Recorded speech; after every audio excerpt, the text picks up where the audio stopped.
Olá, estou de volta para falar um pouco sobre literatura, tá? Então pensar em algumas coisas que são importantes, que são interessantes para a gente ler, né, nesse período de quarentena.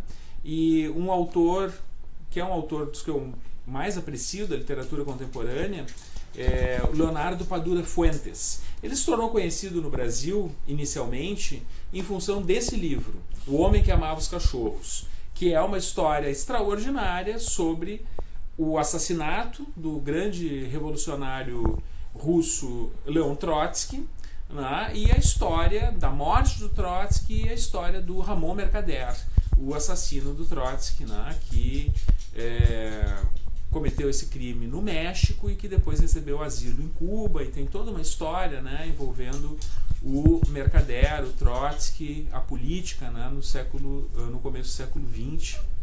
É um belíssimo livro, é um livro, um romance histórico, com uma pesquisa muito rigorosa, muito interessante, e é narrado em ritmo de thriller.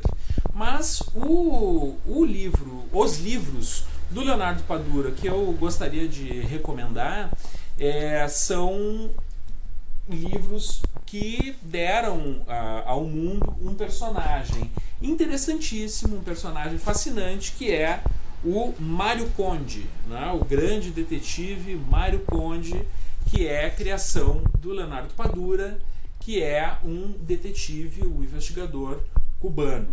Quer dizer, o Leonardo Padura Fuentes inicia na literatura, inclusive, com este personagem, com o Mário Conde, né? Que é um inspetor, um investigador da polícia cubana, que não quer ser investigador. Na verdade, o grande sonho do Mário Conde era ser escritor.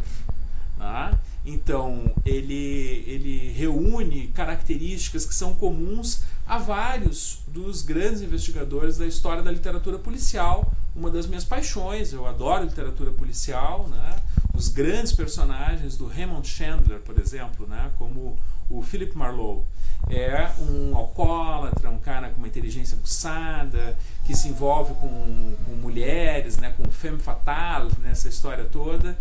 E o Mário Conde, de algum modo, emula esse tipo de investigador. Tá? Ele é um cara que não gosta muito de violência, ele não gosta exatamente de ser policial.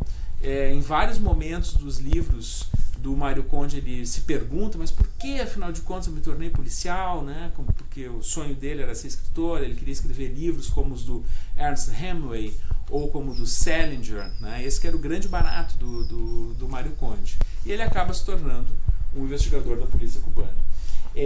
Os primeiros livros, os livros que deram origem ao personagem do Mário Conde, estão reunidos nessa bela caixa, publicada pela Boitempo, que é o quarteto, né, Estações de Havana.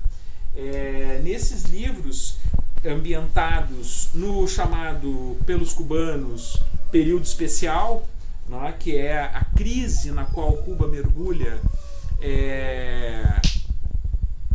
quando cai a União Soviética, em 91, né, e eles retratam várias mazelas da história política cubana, né.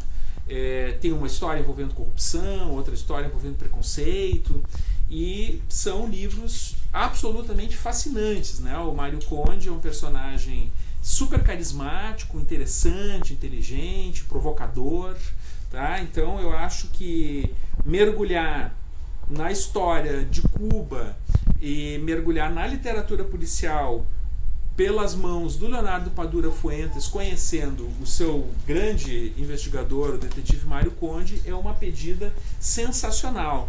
E gostaria de dizer que essa experiência ela pode ser completa, digamos assim, com uma coisa muito bacana, que é a adaptação para o cinema dos 4 livros do Mário Conde, né?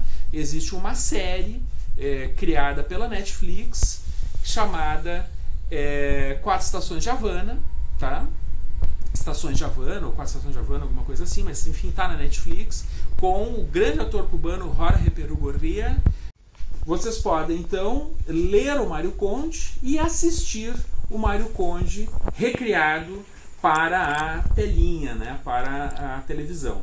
É uma experiência muito legal, é uma experiência muito importante, eu diria, para conhecer um pouco da história recente de Cuba e também para ter uma porta de entrada para a literatura policial, né, que é um gênero extraordinário. Eu sou apaixonado por literatura policial, como eu já disse, e eu acho que entrar na literatura policial latino-americana pelas mãos do Leonardo Padura Fuentes é um programa maravilhoso. Então fica a dica e nos cuidemos, porque o mundo é cheio de perigos.